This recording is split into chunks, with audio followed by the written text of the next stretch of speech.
Bismillahirrahmanirrahim. Assalamualaikum warahmatullahi wabarakatuh. Bismillah, alhamdulillah, wassalatu wassalamu ala rasulillah wa ala alihi wa ashabihi wa mawalah, amma ba'd. Rabbi shrah li sadri wa yassir li amri wahlul 'uqdatam min lisani yafqahu qawli.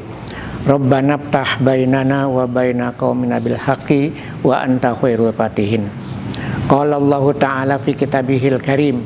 A'udzubillahi minasyaitonir rajim. Bismillahirrahmanirrahim. Ya ayyuhalladzina amanu kutiba alaikumusyamu kama kutiba alal ladzina min qablikum la'allakum tattaqun. Wa qala Rasulullah sallallahu alaihi wasallam, man fariha biduhuli Ramadan haramahullahu jasadahu ala niron. Kaum muslimin dan terutama anak-anakku yang berbahagia, alhamdulillah pada hari ini kita masih bisa berkumpul dalam keadaan sehat walafiat. Salawat dan salam semoga dilimpahkan kepada junjungan kita Nabi besar Muhammad sallallahu alaihi wasallam. Anak sekalian, alhamdulillah kita sudah memasuki hari yang keempat di bulan Ramadan ini. Insya Allah mungkin 26 hari lagi kita akan berlebaran. Biasanya anak-anak itu merasa gembira kalau datangnya bulan Ramadan. Kenapa gembira? Sebab nanti di akhir Ramadan itu ya oleh orang tua dibelikan baju yang baru, kemudian banyak makanan dan lain sebagainya. Tapi bagi kita umat Islam pada umumnya, dengan datangnya bulan Ramadan, kita semua akan merasa bahagia, akan merasa bangga, akan merasa bahagia. Sebab di dalam bulan Ramadan ini banyak sekali keistimewaan atau banyak keutamaan yang tidak ada di luar bulan Ramadan.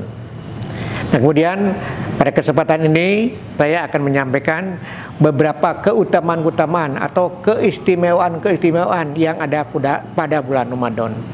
Apa itu? Yang pertama, di antaranya pada bulan Ramadan itu ada yang namanya ibadah sholawat taraweh. Kemudian ada tadarus Al-Quran. Kemudian ada yang namanya sahur. Kemudian siang harinya ada puasa.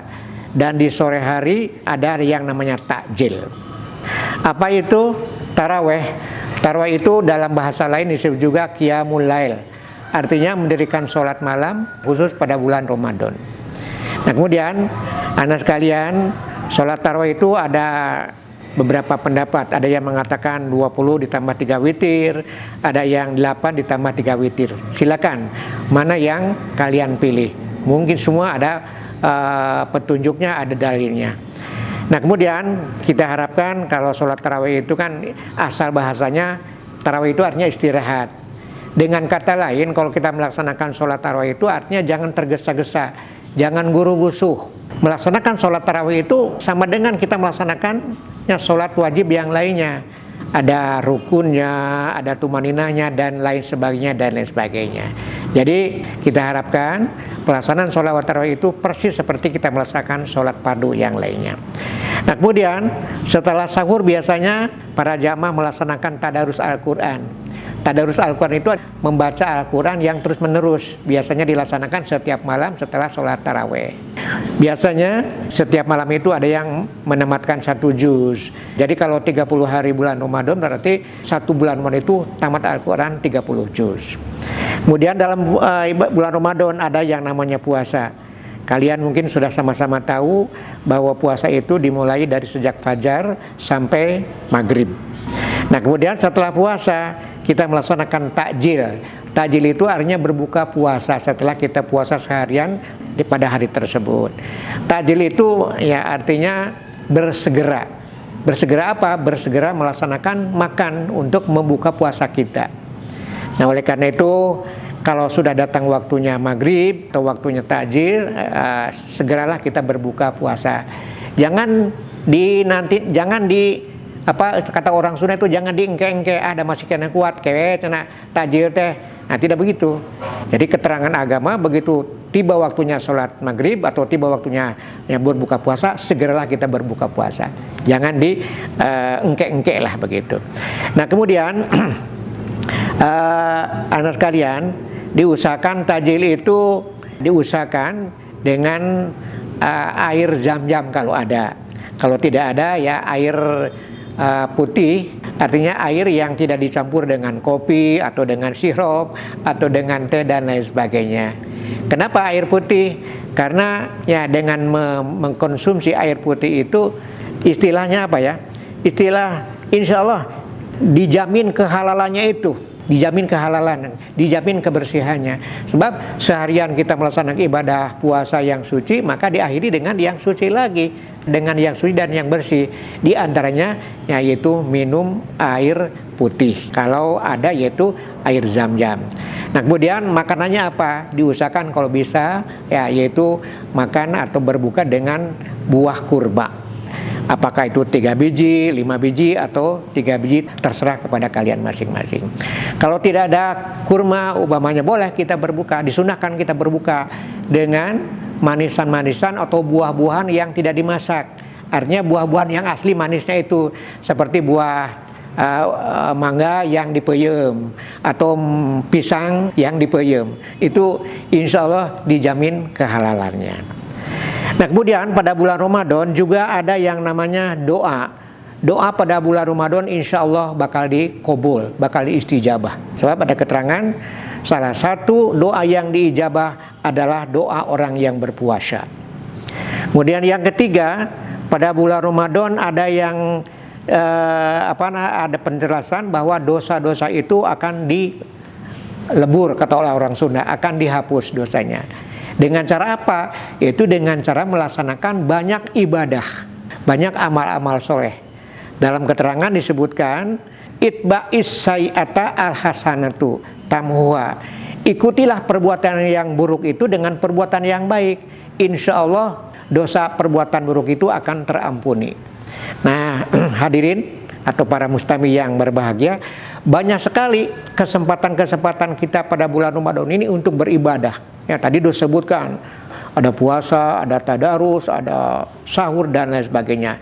Insya Allah dengan banyak kita melaksanakan ibadah-ibadah atau amal-amalan yang soleh, kalau kita terlanjur berbuat dosa, insya Allah bakal terhapus dengan amal-amal soleh tadi. Nah, kemudian apalagi keistimewaan yang ada pada bulan Ramadan, yaitu pahala ibadah yang berpuasa akan dilipat gandakan. Suatu contoh, kalau kita melaksanakan amalan sunnah pada bulan Ramadan, itu pahalanya sama dengan kita melaksanakan amalan wajib di luar Ramadan. Masya Allah. Satu kali perbuatan sunnah dilaksanakan pada bulan Ramadan, itu pahalanya sama dengan kita melaksanakan amalan wajib di luar Ramadan. Nah, kemudian bagaimana dengan pelaksanaan ibadah yang fardu, yang wajib? Satu kali kita melaksanakan ibadah wajib atau ibadah fardu, maka pahalanya sama dengan kita melaksanakan 70 amalan wajib di luar Ramadan.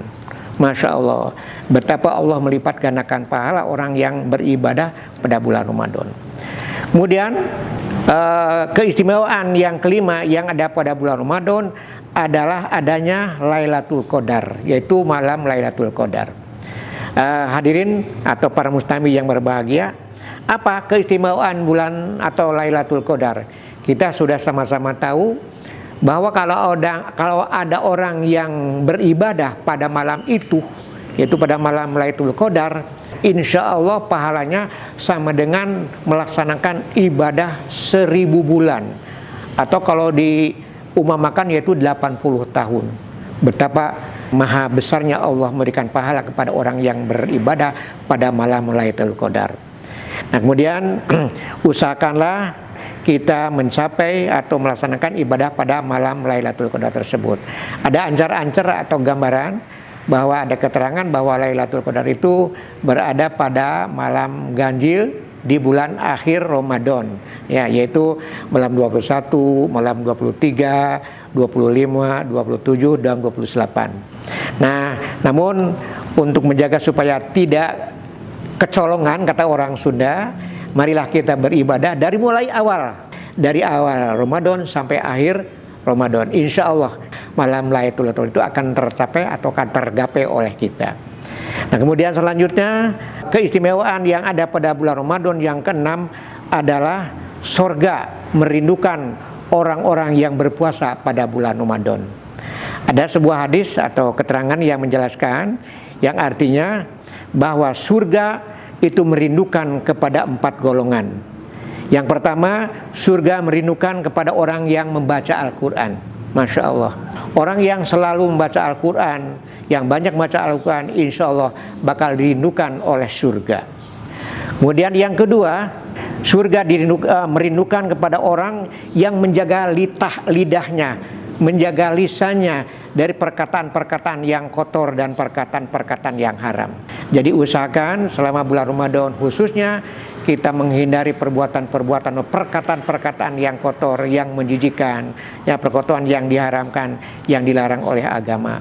Contohnya mengucapkan kata-kata jorok, mengucapkan kata-kata bahasa kebun binatang, ya. Kemudian jangan kita ghibah, menggunjing, menghina orang lain dan lain sebagainya. Kalau kita terbebas dari perkataan-perkataan tersebut, insya Allah bakal dirindukan oleh surga. Dan yang keempat, surga akan merindukan kepada orang-orang yang melaksanakan, yang memberi makanan kepada orang yang kelaparan. Para mustami yang berbahagia, sekarang kita sering menyaksikan ada seorang